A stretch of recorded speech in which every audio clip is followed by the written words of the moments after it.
Welcome to the APB Think Safe podcast. My name is Scott O'Brien. I'm Vice President of Operations. Today, I want to talk to you about a topic that many of you may already be doing extremely well, and that's storing guns. How do you store guns safely? Now, I understand there's probably going to be a whole ton of opinions on this, but if anything should catch your attention, what should catch your attention is what just recently happened in the news with the parents being charged. I believe it was a shooting at a school, and I want to say it was in Michigan. Um, the parents were actually charged because my understanding was they actually bought the weapon, not knowing that their son was going to do this, but they bought the weapon and did not keep it secured. And the shooter obtained the weapon and went to the school and committed heinous acts. That should catch your attention because the mother, I believe, was formally charged and convicted. Having said that, most of you, I would say 99% of you out there, are very responsible gun owners. I'm sure you keep a good storage method in your home, but I want to review a couple very quick things and very quick tips that if you do have a question about it, maybe this will be of help to you. So number one, the first question I would ever ask, and keep in mind, I myself have been through every single one of these stages in life. But the first question I would ask is, do you have small children at home? The reason that is the first question is because children like to get into things. You cannot leave guns laying around. You cannot even leave hidden guns in any place that a child can get to. That is going to be a very, very bad day for anyone. And there have been parents whose children have just accidentally gotten a hold of a weapon and have either shot themselves or a sibling, and their life will never be the same again. So the first question you have to ask is, do I have children, young children in the home, or is there the possibility, for instance, grandkids? I have a granddaughter. I have to be very conscious of making sure all my weapons are stored properly. And you need to do the same because we don't want kids exploring. Kids do not understand what firearms are for the most part, particularly young toddlers. They don't understand it. And we need to keep that out of their reach. Now, having said that, I want you to understand this. I do understand the principle of needing to obtain a firearm quickly in your home, particularly if someone's breaking in and you have a legal right to defend your home and use that weapon against someone that's intruded.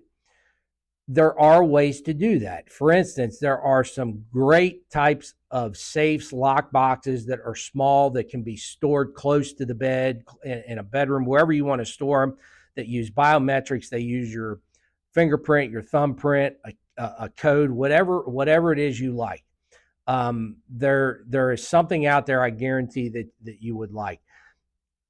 I still recommend that you keep something like that in some sort of lock container. Again, we don't want to run the risk of a grandchild comes over and you forgot, oh my gosh, I left my handgun out, or my handgun's in a drawer that they can reach.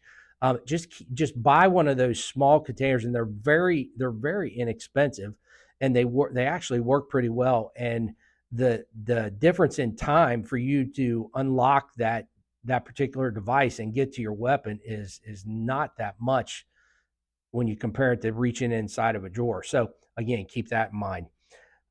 Number two, one of the things I would make sure you're aware of is when your kids become old enough, have your kids been trained in firearms? I highly recommend it.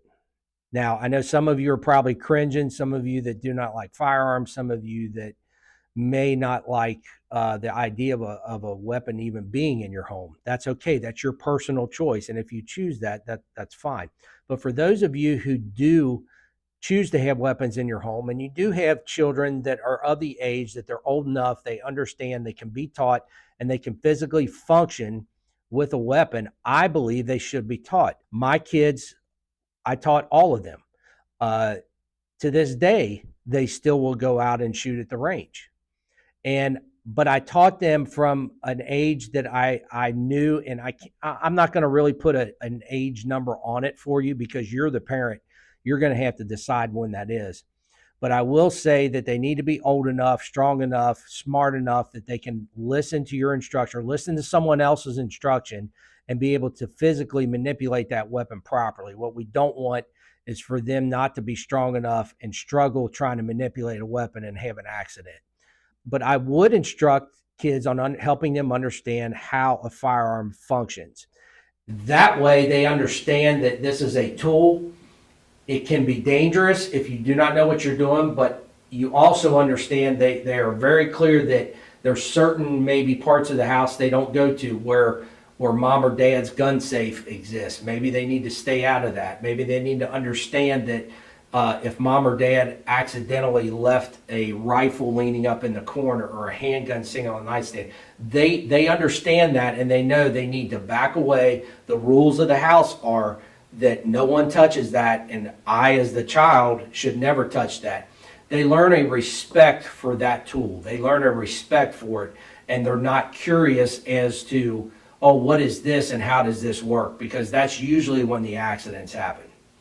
Now, number three, when we actually get into storage, again, as I mentioned before, just like with the small safes that you would keep on your nightstand or in your bedroom, there's some much larger ones. There's some really cool ones. There's some really good ones.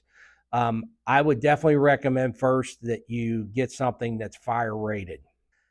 Reason being is if you obviously have a fire in your home, you don't want to lose that treasure, particularly if you're a collector. If you collect maybe some old type of firearms, and that's just a hobby that you have, get something that is gonna hold up to fire. That is a big deal. Which leads us into the second one: is get something that's definitely secure. I would say the secure it trumps the fire part, but they're awful close because what good is a safe if it's not secure? You need to get something that's very secure. Number one, from kids being able to access to it, particularly if it's a coding type system that you don't leave the code numbers laying around, that they could play around and all of a sudden open it up. If you're going to have your code number listed somewhere, keep it somewhere that they don't know where it's at or they can't get to it.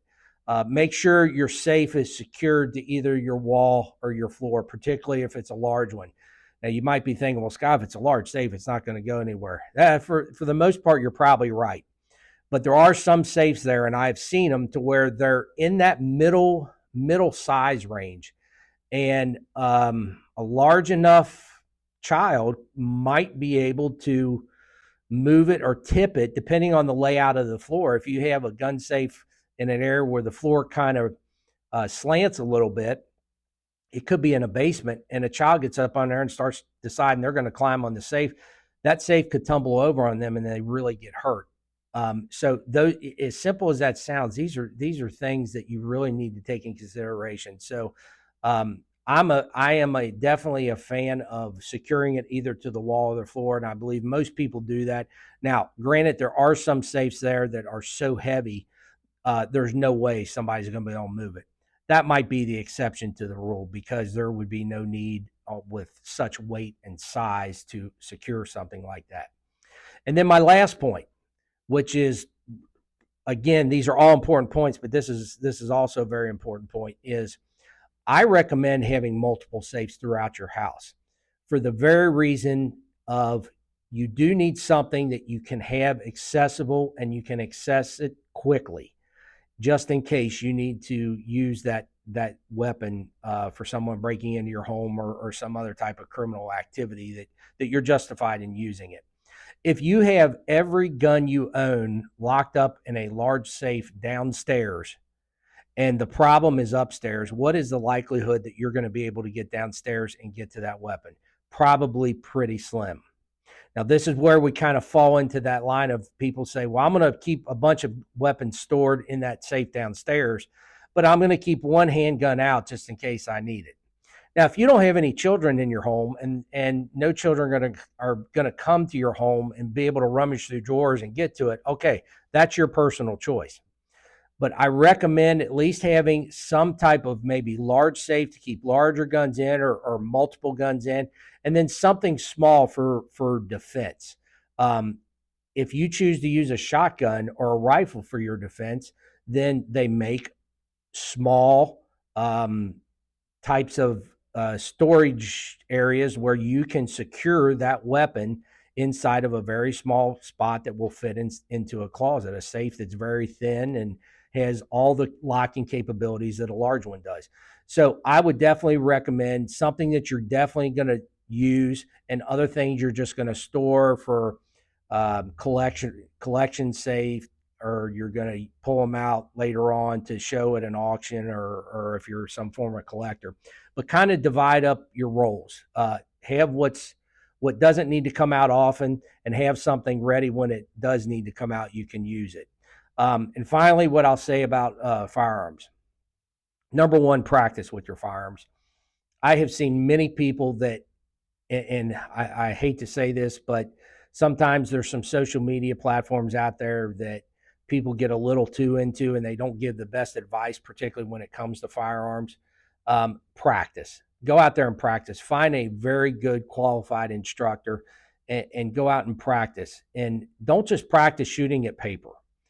Find a good range or a good course that will allow you to not only do static shooting, but also moving and shooting.